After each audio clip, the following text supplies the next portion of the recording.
may be easier dealing with Russia, which is surprising because they have all the cards. I mean, they're bombing the hell out of them right now. This is producing the jobs. Okay? On Russia, if I may, President Putin is bombing Ukraine. Yeah. Do you still believe him when he tells you that he wants peace? Yeah, no, I believe him. I believe him. I think we're doing. They have so many different categories in order to qualify. You have to have so many of a certain race, a certain gender, a certain this, a certain, and it's. I don't think they can qualify. But if they take the money, they better qualify because they'll be watching them. But it's a tremendous waste of money. I didn't give the greatest chip company in the world, one of the greatest companies, I didn't give them 10 cents. They came here because of tariffs, because they didn't want to pay the tariffs. And they also came here because they like the results of the election, because they know that I'm very pro-business and pro-jobs. I mean, I'm pro-business, not for business sake. I'm pro-business because of jobs, because business is producing the jobs. Okay? On Russia, if I may, President Putin is bombing Ukraine. Yeah. Do you still believe him when he tells you that he wants peace? Yeah, no, I believe him. I believe him. I think we're doing very well with Russia. But right now they're bombing the hell out of Ukraine, and Ukraine. I'm finding it more difficult, frankly, to deal with Ukraine. And they don't have the cards. They don't have the cards. As you know, we're meeting in Saudi Arabia on sometime next week, early. And we're talking, I find that in terms of getting a final settlement, it may be easier dealing with Russia, which is surprising because they have all the cards. I mean, they're bombing the hell out of them right now. And I put a statement in, a very strong statement. Can't do that. Can't do that. Mr. President, We're trying to help them. And Ukraine has to get on the ball and get a job done. Michael, could you come up here? I see Michael back there. Good, I'm glad. He's traveling all over the world. I just saw him come in the door. Yeah, could you give a little definition of what's going on, please? Sure. Well, the president has been crystal clear, and he's been clear to all sides. The fighting has to stop. Both sides need to get to the table. We had a good engagement. Both leaders have said only President Trump could do so, and only he has been able to do so. We had an initial engagement with the Russians. The Ukrainians had a great opportunity to bind our economies together through that mineral deal.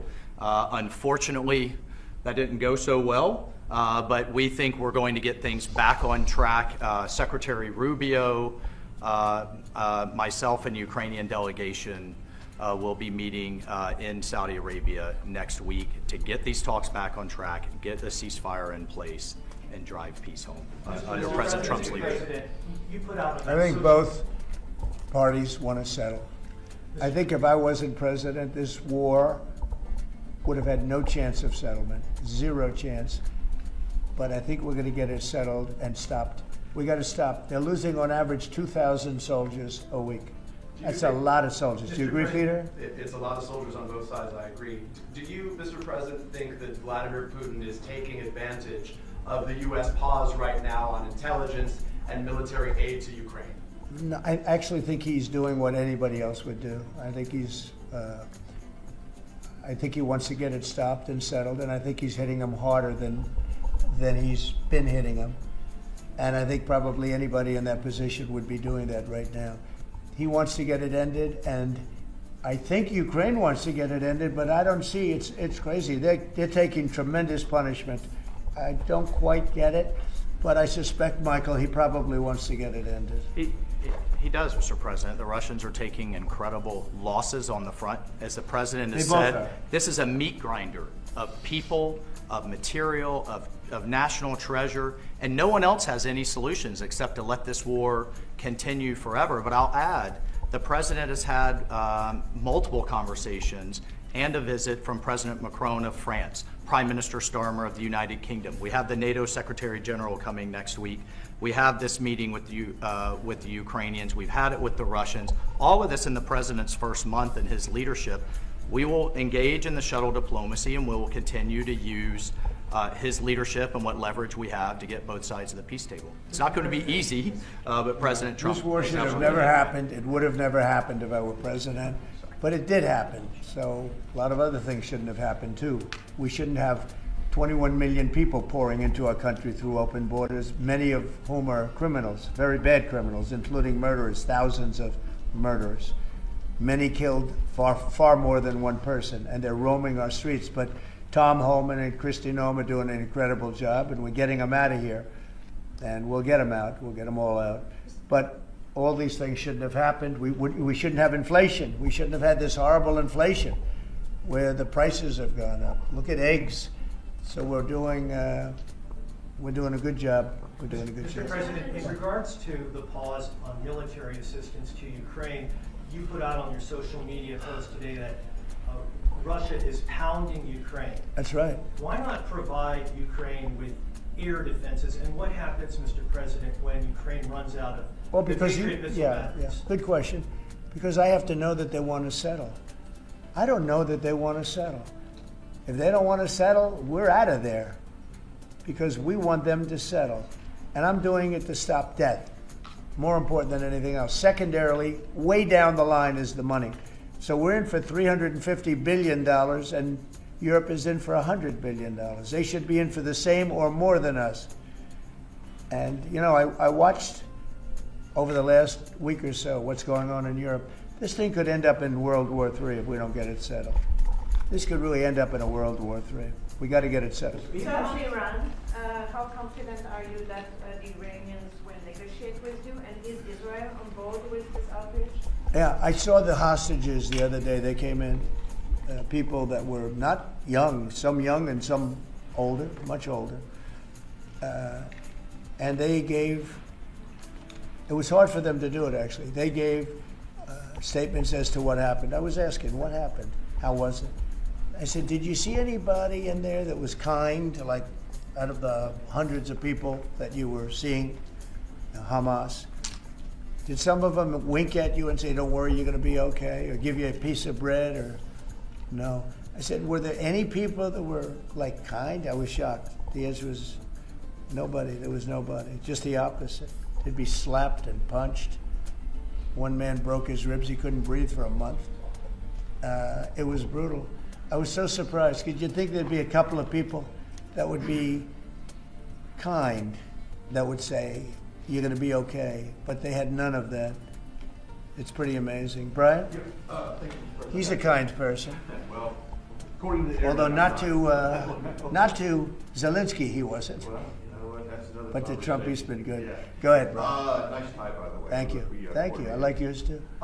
Two questions.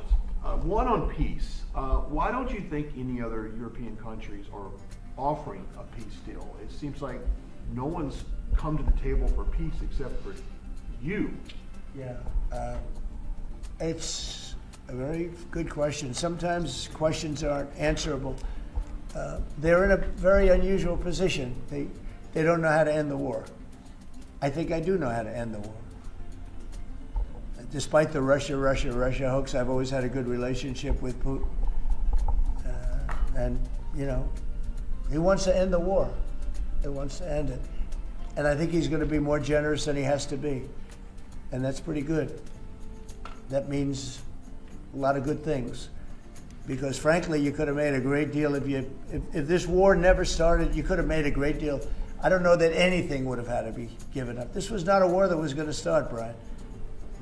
And it didn't start. For 4 years, somebody said, well, how do we know that? Well, for 4 years, it didn't start. I used to speak to Vladimir about it. I used to speak to him about it at length. It was the apple of his eye, but there was no way he was going in. And he knew, there were going to be consequences. But it did start. I mean, think of what happened. Inflation, you have the war with Ukraine and Russia, that wouldn't have happened. October 7th would have never happened. Israel, they had no money. Iran had no money. Iran was stone cold broke, and now they have a lot of money. And that's going to be the next thing you'll be talking about is Iran. What's going to happen with Iran? And there'll be some interesting days ahead. That's all I can tell you. We're down to final strokes with Iran. That's going to be an interesting time. And we'll see what happens. But we're down to the final moments. We're at final moments. Can't let them have a nuclear weapon.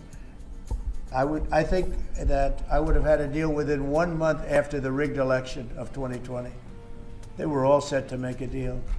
And then when I lost, they saw this person who's a stupid person, very stupid person.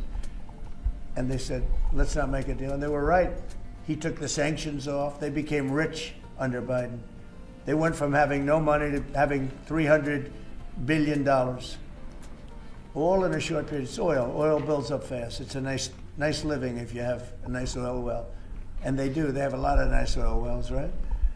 So anyway, it's going to be a big thing. It's an interesting time in the history of the world.